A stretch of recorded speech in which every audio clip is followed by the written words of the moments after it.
Welcome to another episode About That TV, and we're joined right now with former Big Brother housemate Adam Kelly. Yeah, you good. Yeah. Can I just say that you are a very big brother? I'm huge, man. I'm one huge. of the biggest brothers I've seen. I mean, seeing you on the TV and stuff. Yeah.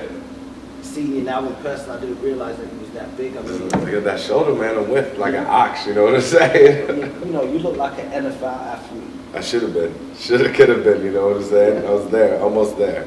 Well, so you used to play sports? Well, yeah, I did it. You know, you play street ball, or whatever. Yeah. Just with the homies and all that. But just when I was young, like probably like 12, 11 and all that, before like really getting into my mess, I went out for the under youths, like before you get into like the junior high school, so the under kids or whatever, just before. Okay. So like you could practice up and then go once you hit junior high school, you know what you're doing and all that. And they told me, motherfucker, I was too big, yo. Yeah. I was too big to be cracking out on these kids to play American football. Well, you look too big. That's unfair advantage. You know what I'm saying? But it's like, that's what it's at the age of 7, I was up to my, sister's shoulders and that. So Wow. I was already bossing it then, So I noticed you said, before you got into UMass, I mean, a lot of people know your story, but I'm sure there's a lot of people out there that don't. I mean, I've had the opportunity to hear some of it, and it's been really inspiring. But I want to get into a bit of your journey, your story, where you started out. Because you take the line from Burton to Big Brother, but you don't sound like you're from Burton. Yeah. You seem like somebody that's lived quite a colorful life. So I have. I've been fortunate to live that colorful life, and I've had some ups and downs with it, had some hard times and whatnot, but it's made me the person who I am today. So it's one of those things. But I started out I was born in Burton on Trent, you know what I'm saying, and then I stayed in Litchfield for a while. But I first didn't get active in smoking weed, but I started smoking weed here anyway. You know what I'm saying? I had my first spliff at 9, and that. Wow. And from then it was a go. Yeah. Well, you say you started out here quite, you moved out to America. Where did you move to? Modesto, man. I don't know if you ever heard of it. You never heard of it. Exactly. Some hit town in California. It is California. You got some hit towns still, like nothing but dirt and crops and white folk. What did you do to pass the time? I was still young though, so I was like 6 and 7, So when I went to my first school or whatever, that's where I found out what racism was, and I got to stand at the back of the line, eat last, and get called a nigger and all of those things, But it's like over here, I'm English, Irish, and Jamaican, so I got the white side of my family and the black side. I don't see no different, But I got this thing. You was treated differently. Yeah, little black kid with an English accent. I'm just different, Like I said, by the time I'm 7 up to the shoulder, so I just stand out, and then I open my mouth and I stand out even more. So ultimately, being treated a certain kind of way, that must have definitely had some impact on you growing up. Oh yeah. Just in terms of, did you have much friends?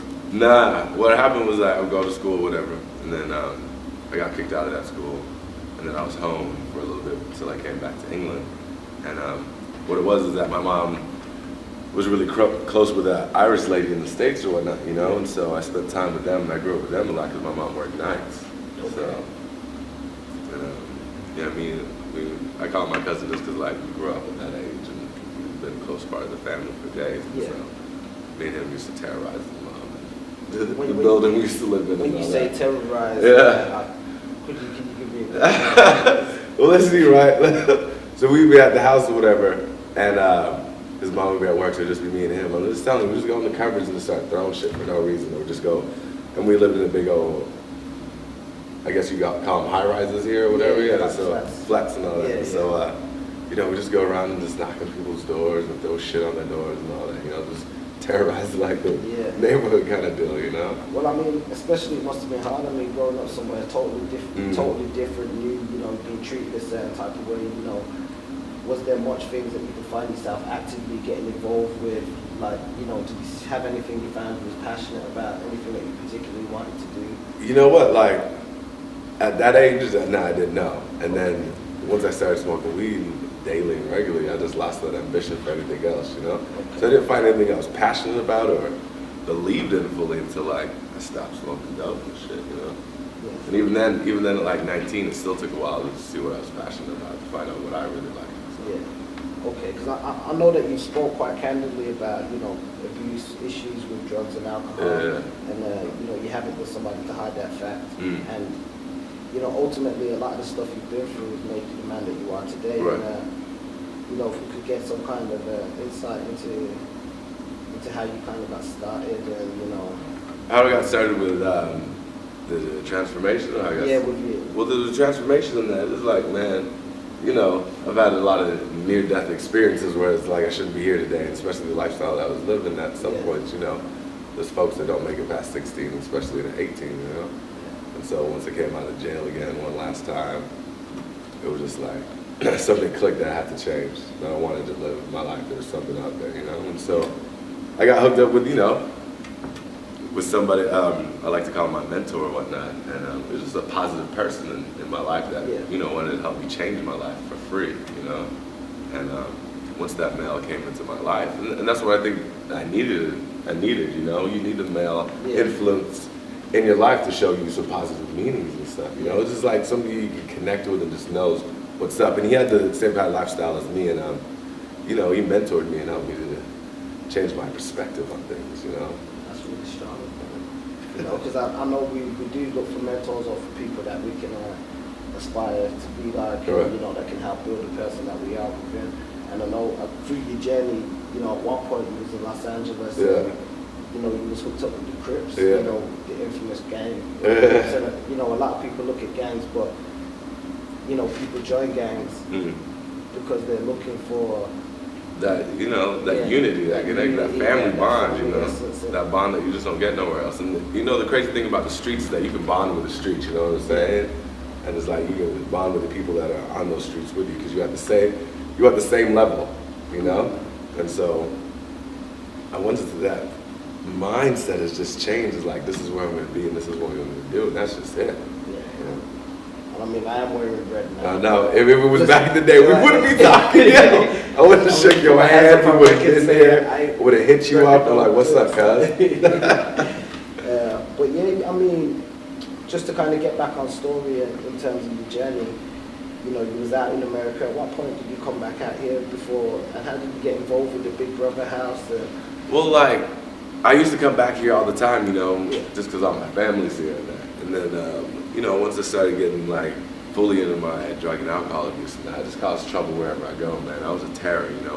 Wherever I go, I bring myself with me. And so my mother and my family's like, look, I'm going to stop paying for airplane tickets. All you can do is go to jail and get burgers. So that was at 15, and I haven't been back to look. It's been 11 years until I came back here. And then once I started getting my life together, 8 years off the streets and drugs and alcohol, we got to come back for a little visit, and we got to see my sister and that, and my nieces, and they're all grown, you know what I'm saying? They're all grown in that. And it was just like I just missed out on so much of my family and so much of my country because whatever I was doing, all my selfishness in that. And so I just decided to come back. I always wanted to like have a home here, you know, for my country, and my family's here, so I want to get a house or something, you know, and to give back. And it's just to be in my country, and so I came back last August, and 2 of my boys came with me, and we traveled around England and saw London, did the whole tour, went to Ireland and did all that, you know. And then I got a job working at Toys R Us. That must have been interesting. Yeah, I was security there, you know, at the front door, like, what's up, what's in your bag, you know? And I caught a couple of criminals, not criminals, but, you know, a couple of shoplifters, and, you know, made some extra dough off of that. But, and then came Big Brother. It was like, I was watching it with my 2 sisters, you know, I'd be at my sister's house, and she'd be watching it, and then I go to my next sister's house, and she'd be watching it, and I'm like, I don't understand the big deal about this. And I was like, this is what I gathered from it. They sit in the house, they talk shit, and they do tasks. And they're like, yeah. And I was like, me and my homies do that shit for fun anyway. I'm just gonna go audition. And they're all supposed to come with me, you know. They're all supposed to jump on the train or drive there with me. And no one ever did, so I jumped on the train myself. Went down there, auditioned. Called my sister, because it's like there was a whole bunch of stages or whatnot, you know. And so I called my sister and I was like, yo, you didn't tell me you could win money at this. And I already made it through the second round of the audition. Yeah, well, I mean, it's definitely stiff competition getting through the stages and stuff because, you know, a lot of people do try it. Even though audition is really big out here, it's It's crazy. huge out here, yo. You didn't actually know anything about it Nothing. until you became a part of it. So you know, that was that your first introduction to like the entertainment business, the whole entertainment world, reality TV. Yeah. I mean, me personally, I mean, you know, you watch some of those other shows like Jersey Shore and Geordie Shore. I love Geordie Shore. I hear it's just like way better than Jersey, right? But yeah, I mean, besides watching that stuff, yeah, that was about it, really. But I'm still not really into that whole deal anyway. My nieces and mine, yeah. So how's your experience been with the whole entertainment world, and even in the Big Brother house, the whole getting used to reality TV? People act funny on reality TV. You know? They're like, real. You put a camera in somebody's face and they just want to switch to a different person at times, you know. Yeah. But you know, for the experience of being on the TV show, I get to really grasp that afterwards, you know, like people noticing me in the streets, me being able to do this, and then open up the doorways. But while I'm on there, you didn't really pay me no mind, you know what I'm saying? Yeah. And so it was just 68 cameras around, but I'm still just living my life. That's just the way it is. So speaking of reality TV, yeah, you know, I know that must have been a whole new experience for you. And you know, when we think about you and your experience in the Big Brother house, you know, everybody speaks about Adam, Luke, this bromance. What's it all about? Like, I don't actually know what a bromance is. It's one of these words I've just heard, bromance. What consists of a bromance? What was so special about this relationship? Well, to capture so much people. Right. Well, let's just break it down to like the bromance in general, and then we'll get to the relationship. Me and Luke. The bromance is like your boy, man. You know what I'm saying? You ride or die boy. Go do everything together. Okay. Share the same thing, you know. So like, man, them. Like, yeah, it's just like, man, you're my boy. You know what I'm saying? I'll ride or die for you in that, you know. Yeah. And then I guess like society just likes to turn that into like the little bromance because it makes you cute. Yeah, you know.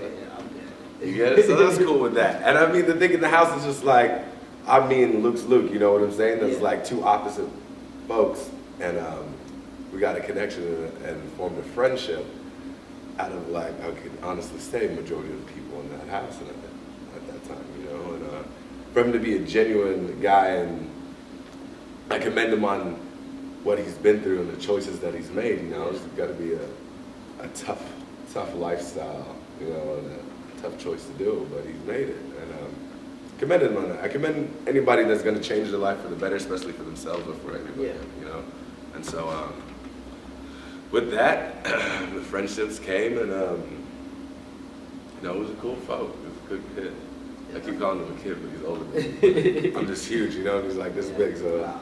We're all kids. Apart from Tiny, I ain't not introduced you to, but all right. quite big. All henched up in there. But I was gonna say you've reached a strong fan base. You know, you and Luke, especially, you know, developing this bromance in the house. You've got a huge target audience. A lot of people do want to see more of it because the relationship that you had on screen, and it was so natural, it was so real. People could relate to it. You know, they do want to see more. Do you have any plans, any developments of, you know, because I know you do a lot of community work, and you give back to the community, whether it's through talks, seminars, and, you know, you use your experience and the platform that you've got now to give back to others. And even in the entertainment world, you know, there are a lot of people that still are going to benefit from seeing you guys and want to see more of you guys. So, do we have any future plans of working on it? You know, working on it. I mean, like, I definitely want to stay in the community work as we were talking about, but have a little, you know, a little backup, a little side project where me and Luke can do this bromance reality TV game show. Okay. So the idea is there. You know what I'm saying? The idea is there, and I spit like a couple of things with a couple of little people, and they're like, that sounds good. You know? Yeah. But I ain't gonna give you this right now. I can't do it. No exclusive. Can't do it. But, you know, we're gonna start doing some filming and stuff like that, and you're gonna see it up on YouTube. I mean, just, you know, build it up, and then get the outline out, so we can push it. You know, hopefully. We probably get you on the show if we get one. Yeah. You know, I'll give you a little secret. I'm sure you got a best friend, right? Yeah. There you go.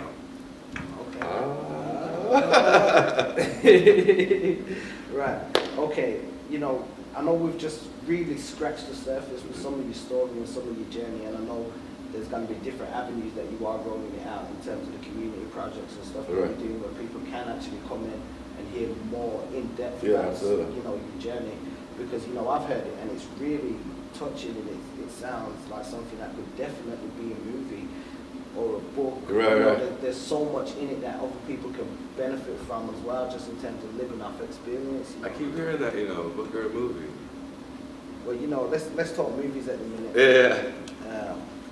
What type of movies does Adam like to watch? I mean, realistically, like, I fully love horror movies, you know what I'm saying? I do, because it's like, most movies today, action, romantic comedy, and then romance, you know? Yeah. In all of those movies, there's always a love story, you know what I'm saying? And that just gets old and it's boring. Yeah. So take a good slash movie, rip somebody's head off, and it's straight. So what would you say is your favorite horror movie? My favorite horror movie? Hills Have Eyes, man. That because it was a new. The original or the? The new one. Okay. Not the new one. Like I can do black and white, but I just can't do that much. You know what I'm saying? Yeah. The Hills Have Eyes, as much as it was, you'd want to say almost commercial horror, Yeah. it just touched on things that are just like, oh, that's not cool, you know. Mm-hmm. You know, and it was new, so that just came. So I like that. Hills Have Eyes. What about an old classic? Like, what would you say on your classic horror? Frankenstein, the original Frankenstein. Definitely don't know. Yeah. He's going to school. And then, I mean, action, you know, like Waist Deep and Baby Boy, you know? I mean, that's like, right, most of those places where they film those movies right down the street of Inglewood and Compton and all that. So. I mean, if you could get anybody to play you in a movie, who would you get? It's tough. It's tough. When I had short hair one time, I had this hat on, I had this jacket, and it said 50 on it. And somebody said you look like 50 Cent. It's like, you charming the pants off of me right now. But I don't know, 50 can't really act, but you know, who would I have? If I wish I could look like Tyrese, I'd probably have Tyrese play. Okay, he's a good actor. He's a good actor, Yeah, you know, he's played the roles that I like. So yeah, I guess that would be it. Yeah, it would be Tyrese. Okay. So, you know, we've touched on movies, you know, Tyrese, actor, but also an artist. Yeah. You know, I think we should go into a bit of music and, you know, Yeah. what kind of music do you, what's in your playlist, what you jam to? Hip hop and R&B, man, straight. Hip hop and R&B. No dance, country, no. Definitely no country. It's probably like I can probably listen to everything, you know, everything besides country. And in the States, I don't have Bashment, you know, so I was over here when the garage scene was on, you know. Okay. And so I was really into the garage scene. I told my sister was in the States, I was like, look, this type of music is gonna end at some point. Yeah. You know, stack up on the CDs and all that. But it never happened. So I just totally missed out on the garage scene. And now my sister's getting me into Bashment and all that. Yeah. So.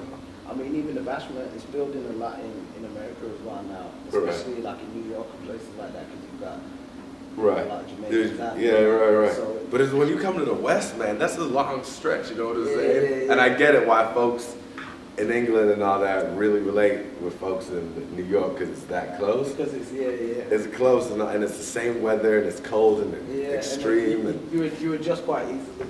You know, but when you come to the West, man, it's a different thing. It's just like you come to the West, it's a different thing than you come to the West Midlands to Devon, you know what I'm saying? Yeah. And that's what my West is all about. I'm from the West Coast, come to the West Midlands. You gotta represent, and that's where it is. Yeah, I hear that. So, we was talking artists. Who's some of your favorite artists? Some of my favorite artists? Rap-wise. Rap-wise, you gotta give it up to Big L. You gotta give it up to Tupac. And then you gotta come up with, you know, a little bit more to the West and Corrupt. Corrupt's an ill lyricist from the Corrupt's West. not slept on. You know what I'm saying? Yeah. And people forget 40 Glock, Brother Lynch, CB40. But these are West Coast rappers. None of y'all might not even heard about these. I don't know. I was on YouTube watching the other day with 40 Glock, but he got beat up by the game. He saw that wrestle. I know. It was funny though. He got beat up by the game, but Lil Wayne came into town and 40 Glock was there. So, you know, it's crazy. And then I mean, like, some of my folks, you know what I'm saying? I'm repping the same thing, and so I definitely got to keep it here to it. And when Exhibit first came out, it was just popping, you know. And so, but then I got to go to the South and the Trick. I love some Trick Daddy, you know, back in the day. Thugs R Us, he just put it out there, and then, you know, and it's like you can't help but talk about just Wayne, you know, and he's just blown up the scene. And the thing about it was that I've always been like, you know, Wayne's a great lyricist. Yeah, you know, he's a great he always rapper. has been. And people are like, but he wears all this, he wears all this. Like, look, you look back in the day, Lil Wayne wasn't banging nothing. Yeah, yeah. And that's what's the hard thing with artists these days. They just start coming up, becoming an artist, and all of a sudden they start gangbanging. Like, where did this come from? You know? Because, you know, if you follow Lil Wayne's journey, I mean, there was nothing about him before that was that. No. So, yeah. But I mean, yeah, there's nothing about that. But lyrically, he was always been tight, you know? Yeah, so. yeah. Well, I mean, that's what I love about the stuff that you've done, because you lived a particular lifestyle. You know, you've been involved in gang culture, right. but you're actually going out there and you're talking to the kids, you're talking to the youth, you're giving something back, which is a really strong and positive message. Where, you know, my whole thing is sometimes you go to these seminars or you go to these workshops and people are saying, don't do this or don't do that, but they've never experienced it themselves, right. or never lived that kind of life, right. so they can't actually relate with right. the people that, I mean, yourself, a lot of people do relate to you, look up to you, respect sure. you, you know, that's why you're continually successful in the things that you do. Yeah, that's tough though, because I mean, I couldn't imagine somebody, you know, blue collar guy, all tied up, and like, look, man, I've never been out in those streets, and nobody's ever offered me no drugs, and I never held no gun before, but I know you can do better. Like, what do you mean? Well, what do you mean? People get that every day. Yeah, and that's tough, man. So it's like, if my experience can help that, then sure, you know. Definitely. Better than gold at sometimes, you know, if I'm saving a life. So, you know, if we could get you to give a message to the young people and stuff watching out there, to the community. Yeah. You know, some of it, it's probably the same. Stay in school, do sports, don't do drugs and all that. But the thing is that you need to believe in yourself, and you need to trust in yourself, and you need to stand up for what you believe in. And it's not that we all know right from wrong, but we need to find out what's right for us. And once you find that out, you'll stay true to it. Most definitely. Before we end, I just want to pick your brain with a couple of questions. Yeah. People know me, word association, I'm goofy when it comes to stuff like that, so you ain't gonna escape. I've got 10 questions. 10 words associations? Yeah. Man, my mind can be gutter sometimes, you know. The gutter, it is what it is. All right. This is about that TV, so, you know. So I'm just gonna fire them away. I want you to answer as quickly as possible. Yeah. And then it's on to the next one. So the first one is pepper. Dad's jerk chicken. Wow. Ace. Spade. Pink. Pussy shit. Big. Me. Oh, Lost. Lost boys. Youth. Youngsters. Faith. God. Green. Money. Silk. Bed sheets. Adam. Genuine. Yeah, that's you know what's up, man. That stuff happened, but that's not who I am. I've lost who I am through this place. I've drowned my spirit, and I've ripped myself of ever being who I was supposed to be by doing these actions. I've kept these memories and these visions inside my head for bitterness and angry and for violence. But if I'd let go, I could build something on that. If I removed all this trash that I've carried around, then my spirit will be able to shine again. And those are the types of things that he was teaching me. And I had no idea what he was talking about, you know, like spirit, God, I don't get it, you know. But he was teaching me these things, and he was opening my eyes up, and he was getting me out of the delusional state of what I thought a black man should be in America or even in this world, you know. And I did it. I felt like that. I thought of these things that I was doing, I was supposed to be doing. And that could have been from TV, video games, people around me, the negative stuff, the police officers, whatever. I had this image of how I was supposed to be, and he rid me of that, you know. And